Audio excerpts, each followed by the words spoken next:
Elizabeth, CIE Tours have just started programming Ireland again, and you've had your first tours on the ground here. In fact, you've done a tour. You're just literally off the coach. What was the experience like?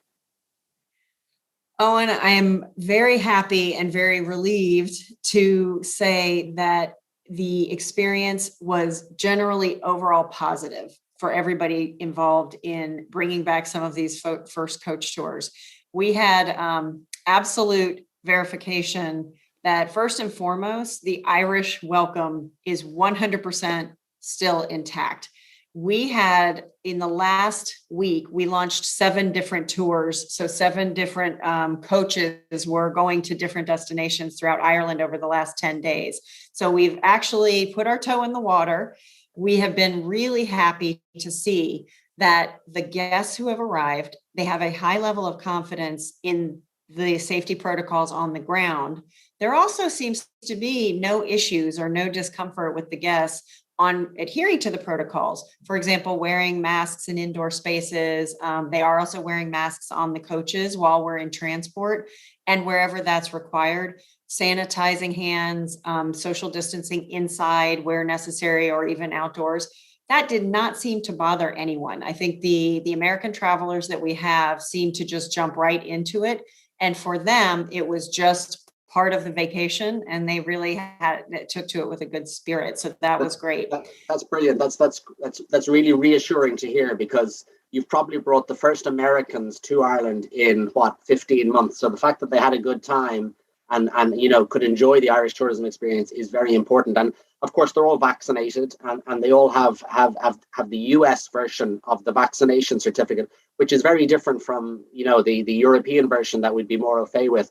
But again, no issues there in terms of using the certificate or getting access to indoor hospitality or visitor attractions or anything like that.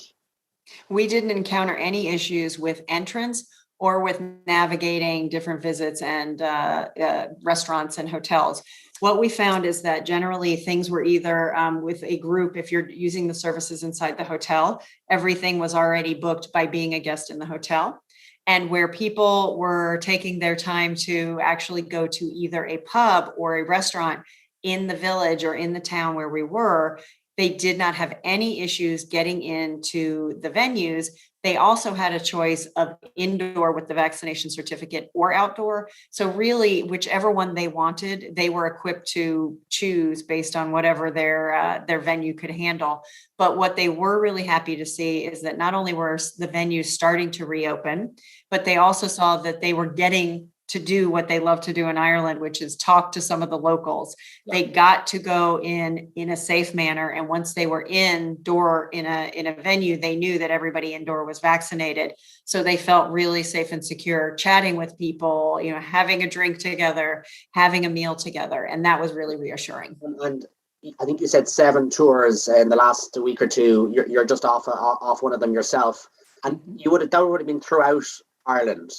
So, Connemara, Killarney, Galway, all the usual hotspots. Yes, we did. We actually, between the 7 tours, we actually hit almost every region that we would normally be taking hundreds of coaches to in August, but we'll start with the 7 and see how it goes. So we did, we spent time in Dublin, Wexford, we were in Waterford, Blarney, and actually the procedure for climbing the castle and kissing the Blarney Stone is actually completely smooth.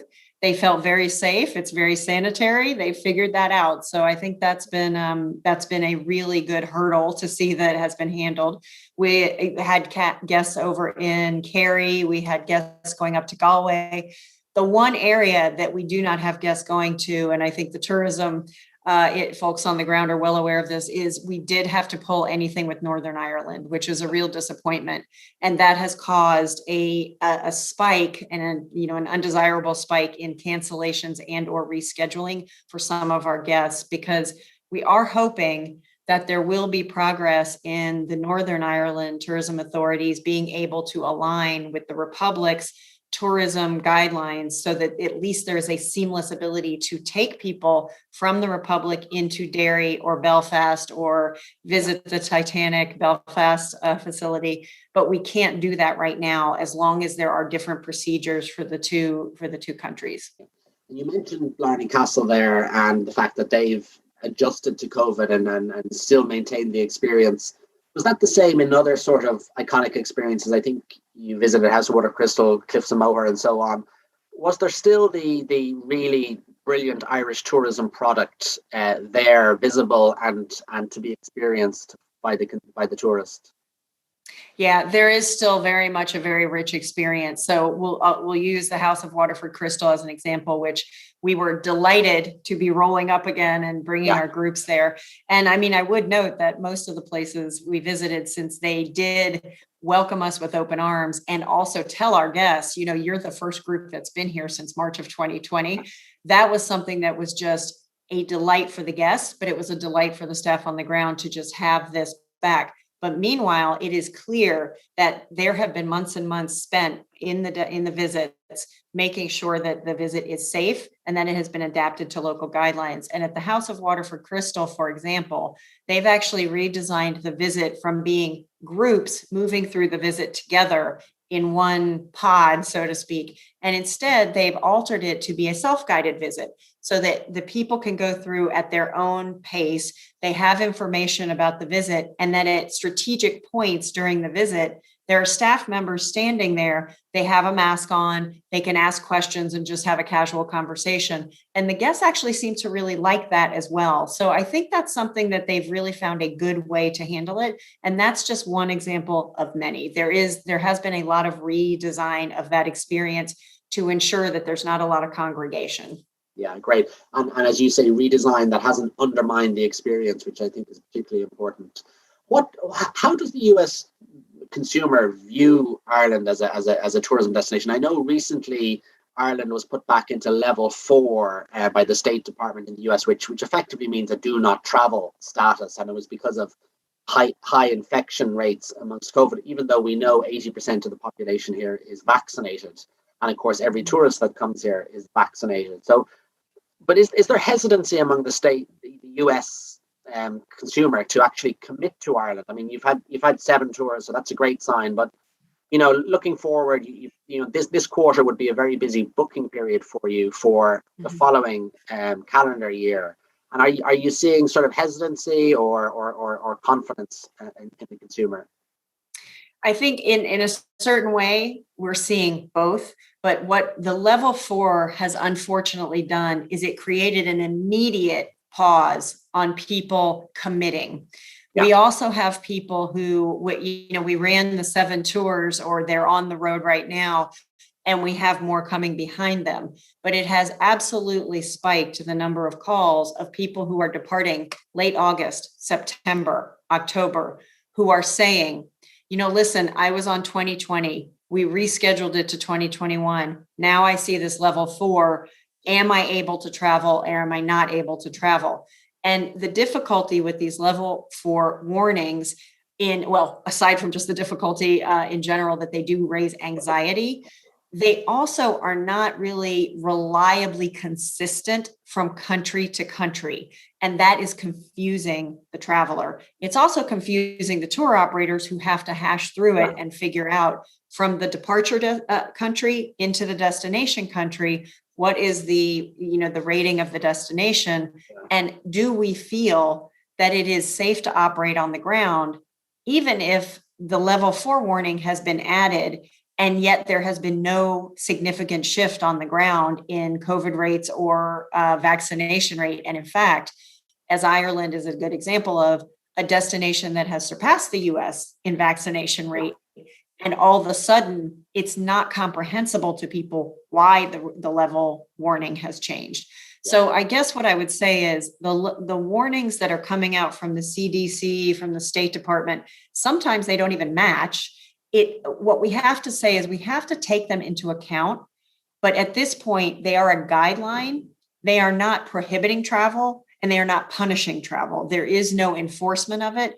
And what it's really unfortunately coming down to is if the destination seems safe for operation, it really puts the stress on the customer to decide, is this something that they believe that they are okay traveling in? And it's going to create a pause in new bookings coming in until people see how the destination will open. But on the other hand, there is absolutely still demand there. And I think it will just delay when they are going to commit. So some people may just say, I'm not going to look into Ireland right now. And some other people may say, well, I'm definitely going to Ireland. I'm just going to wait a little bit.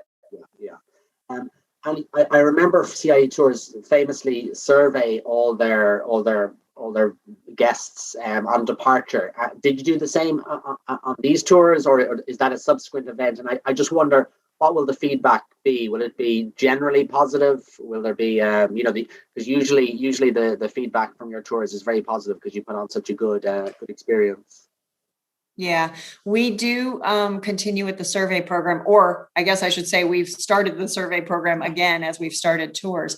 So we took the surveys of the departing guests. It will take a week or two because we're just hot off the press. And, I just stepped off the coach last night. Yeah. But in the meantime, before we have the tabulated, digitized results, that was part of what I was spending time. I was spending time speaking to everyone and just saying, what are your impressions?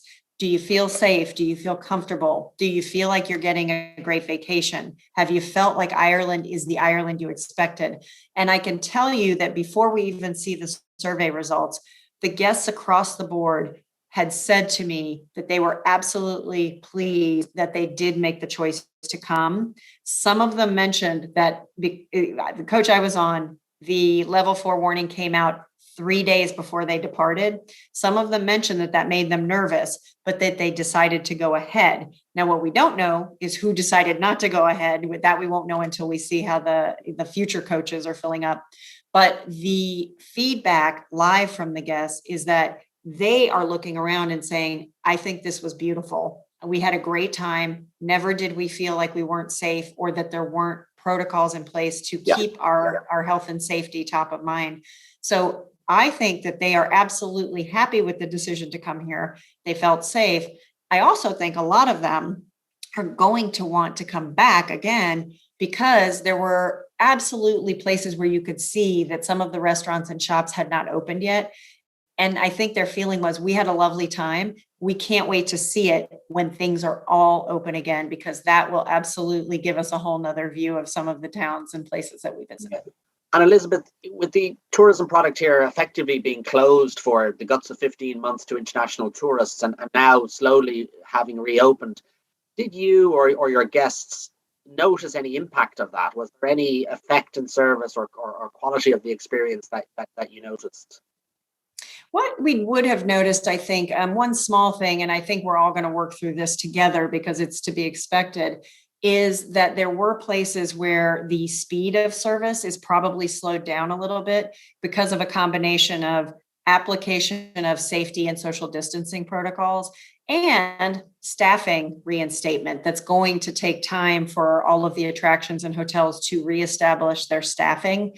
That actually did result in some places in slight delays.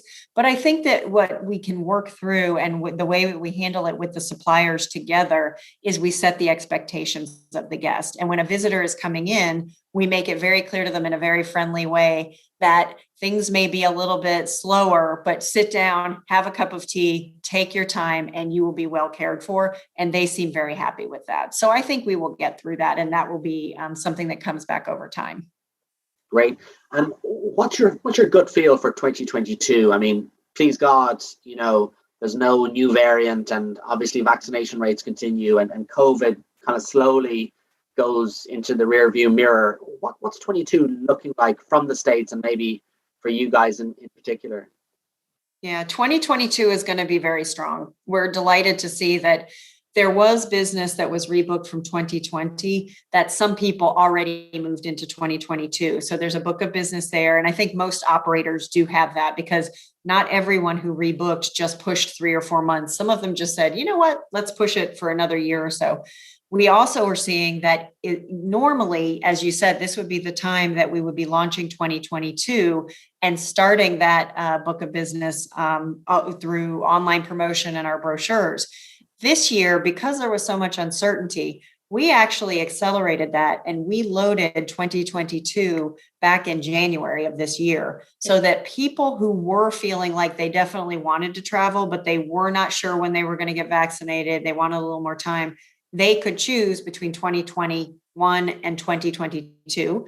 So there is a good book of business there. What we need to do, though, is we need to get more new bookings for 2022. And I think that with the level 4s either changing again with the US restriction on inbound Irish visits and British visits, with that being renegotiated in the coming months, which I certainly hope it will be. We all in the industry hope it will be. I think that 2022 pent-up demand is really going to take off in September and October. Yeah. And I'm sure you have a kind of quite a strong promotional and marketing drive. And I know Tourism Ireland have big plans to invest heavily in the States, even in Q4 of this year, to sort of stimulate interest for bookings that will hopefully be on the ground next year.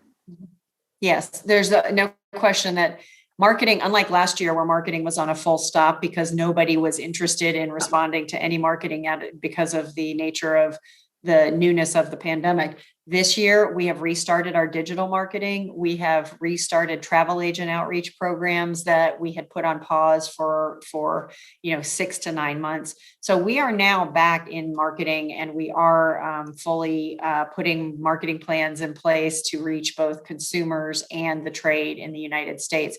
We are aligned with Tourism Ireland as well, because they have an amazing campaign coming up with the restart campaign to get people to push the green button.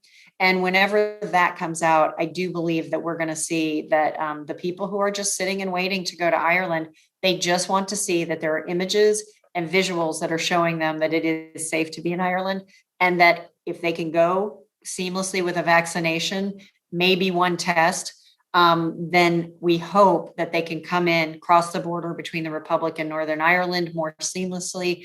And then we can really start to deliver all of those vacation experiences that are not just CIE tours with escorted coaches, but independent vacations, adventure vacations. We need all of them up and running, not just CIE tours, if these businesses are going to get fully open, full hours, and be able to really welcome the guests. Great. Well, listen, it's fantastic to hear American voices again on the streets and on the coaches. And thanks to you for, if you like, being one of the pioneers and bringing the American visitor back to our shores. And I hope all your marketing and activity is very successful, and all your coaches are chock-a-block full and oversubscribed next year, because we've certainly missed the American visitor. So Elizabeth, thank you so much. You're welcome. Thanks for having me on.